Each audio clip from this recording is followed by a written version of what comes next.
Magandang umaga, tanghali, hapon, gabi sa zodiac sign na Aries with the fire elements. Lola Baby, nagpapakilala. Isa lang pong like, subscribes, and share. So, mapapansin po ninyo ang ating channel, tarot, ano tawag dito? Channel is nagbago na po ng pangalan. Bumalik na po ako sa aking dating pangalan, Lola Baby Tarot Reader. Yan ha. So ako pa rin yan. Para lalong mas gumanda. Yan ha. Bagong Lola Baby. Yan. So let's see. Okay? The energy surrounding you. Simula ngayon is Monday 20 April hanggang April 27. Let's see. Okay? The energy sa inyong tinatawag na personal life. Yan ha. So ano ito? It's like meron ditong tinatawag na conflict, adjudication, something like that, di ba? Yan. Kung saan papanig ang hustisya, di ba? Kung kayo is nasa korte, di ba? Yan, nasa barangay, nasa Supreme Court, iniisip, naghihintay kayo na sana pumanig sa inyo ang hustisya, di ba? Yan. Baka dito yung tinatawag na, okay, yan o. Huwag kayong magpakabahala. Yan ha. Magdasal kayo, okay? Para magkaroon ng tinatawag magandang result. So, naririto tinatawag pag-amin, okay? Yan. Pagkalito, di ba? Yan. Ibig sabihin, hindi na niya madala sa kanyang puso, di ba? Meron siyang isisiwalat, di ba? It's like aaminin. Kasalanan, sikreto, di ba? Yan. So, naririto, ibig sabihin nito, gusto na niyang maging balanse ang buhay niya, di ba? Gusto na niyang magkaroon ng harmony ang buhay niya, di ba? Yan. Maaaring sa love relationship, sa trabaho, sa career, sa kung saan man ito, sa pera, di ba? Yan.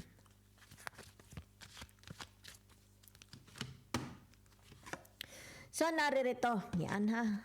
Tinatawag na the world, pero naka-reverse, yan ha.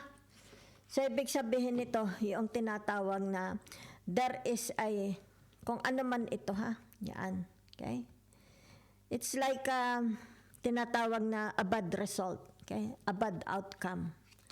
Maaring sabihin na nating termination or yung tinatawag na setbacks, may mga setbacks. Yan ha. Pagkaabala, okay?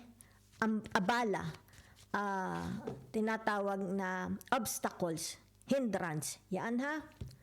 So, nakikita dito, di ba, yung pagkadismaya. Yan, ha? Okay.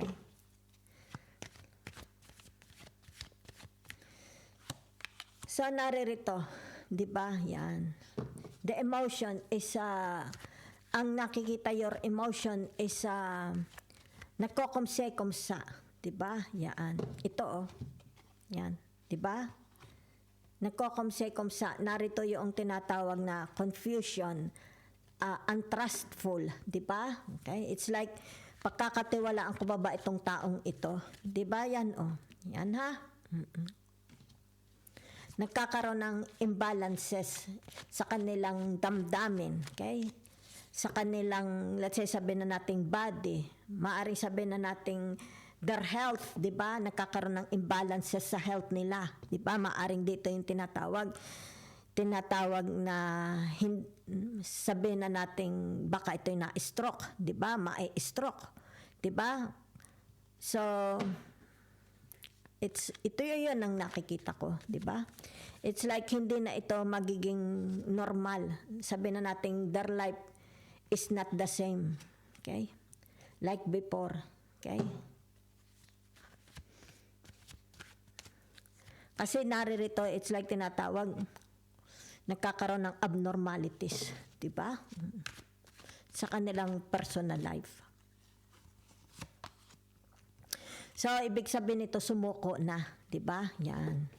Kumbaga, tinatawag na, ano na, okay? Give up na, okay? Yan, give up na.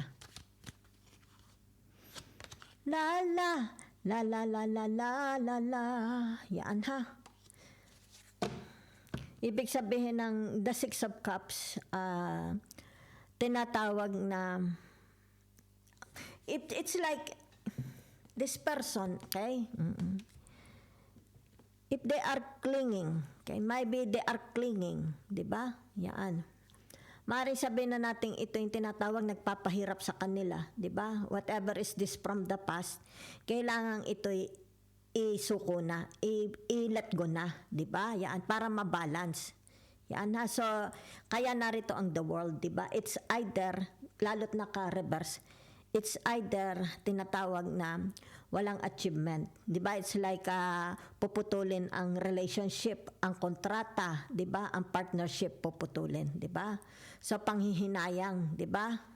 So, kumbaga dito nakikita yung kanilang panghihinayang, di ba? It's like lumabas na ang katotohanan, di ba? Yan ha, okay. So, let's see your tinatawag na social life. Okay? La la la la la la la la la. Okay, your social life is mukha namang maganda, di ba? Yan. Ibig sabihin nito, yung tinatawag, very very attractive pa rin kayo, di ba? To others, di ba? Maybe sa friends, sa mga kung sino yan, di ba? Sa trabaho, sa group, sa society, pwede rin namang asawa, di ba? Yan, pwede. Okay? So, ibig sabihin nito, yung tinatawag na your attractiveness is lessening. Okay? Yan, kasi nag-reverse, di ba? Bumababa na yung iyong tinatawag attractiveness, di ba? Hindi ka na kasing attractive, let's say sabi natin from the past, di ba? Yan. Bumababa ang iyong tinatawag popularity. Bumababa ang iyong tinatawag na that's what I see, di ba? Bumababa ang iyong rank, 'di ba? Kung ang social media mo, bumababa ang iyong social media, 'di ba? Ang tinatawag na views, 'di ba? Subscribers, 'di ba? Kasi narito the lovers, okay? It's about your attractiveness. So ibig sabihin nito, bumababa, okay? Bumababa ang iyong fans, 'di ba? Yan.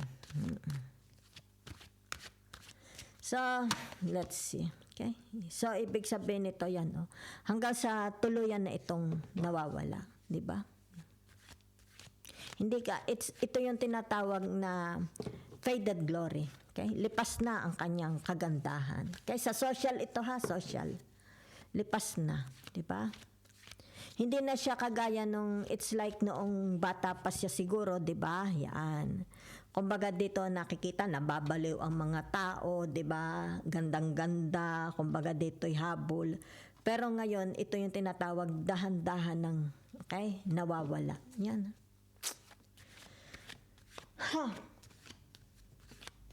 Nauupos.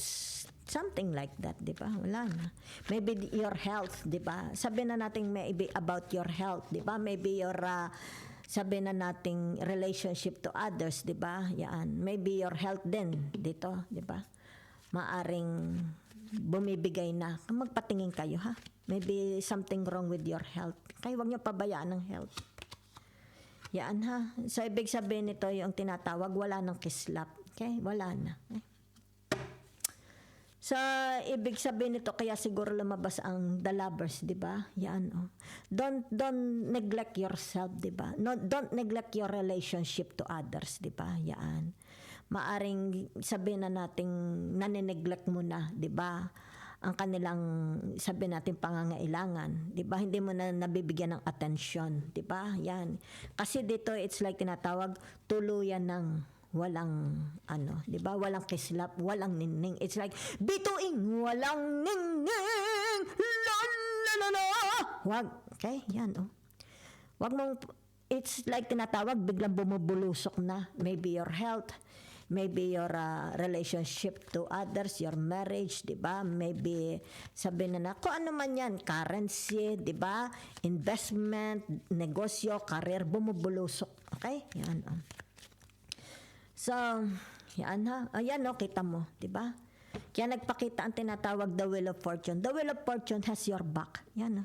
You just pray. Just pray, manalig ka, di ba? Ikaw lang makakapagpabago nito. Kaya nga dito, kung halimbawa sabihin natin kung nung una super ganda ka, para kang Diyosa sa kagandahan. Abay, ibig sabihin nito yung magising ka, di ba? Para maging more effective ka, attractive, di ba? Yan. At para sila is tinatawag ay, di ba? Yan. Oh. Magbabali ka na uli. Yan ha. Kung sino itong tinatawag dating mga katunggali. Yan ha. Yan. Okay? So, yan lang ang nakikita ko sa inyong tinatawag na anong tawag dito? Social. Yan ha. So, maybe it has something to do about your tinatawag na visibility. Di ba? Baka hindi na kayo masyadong visible sa social life ninyo. Okay? Yan. Kumbaga dito, yung tinatawag na either hindi na sila magbabalik. Okay? Yan. Okay? Or tinatawag, babalik uli sila. Diba? Okay? Mag-iingat din ha, dahil pwedeng sabihin na nating may mga problema. Okay? From the past, magbabalikan. Diba? Yan. Be very, very Kung sino naman ito, maybe past love, di ba? Mga exes, mga taong tinatawag na once upon a time, di ba? Yan. Parang halos magtsup-tsupan na kayo, di ba? Yan. Okay? Yan, magbabalikan uli. Di ba? Kaya lumabas ang The Wheel of Fortune. Di ba? Ibalik nyo daw ang sigla, ang apoy sa inyong buhay. Diba? Ang romansa, attractiveness.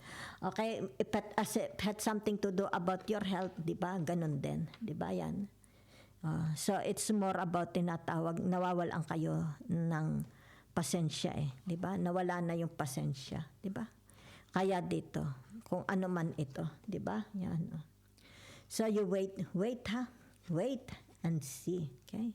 So, it's more about tinatawag mind power. Okay? Yan. Para bumalik uli ang sigla, 'di ba? Kung may sakit ka, it's all in your mind, 'di ba? It's all about power. Lalabanan ko ito. The Rainbow Connection. Yan, no? Dala-dala Rainbow Connection. Let's see the karmic energy, okay? Para sa inyo. Is there a blessing? Ano ang naghihintay?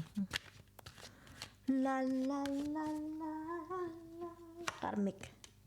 Yan o, kita ninyo. Have patience daw. Yan ang karmic.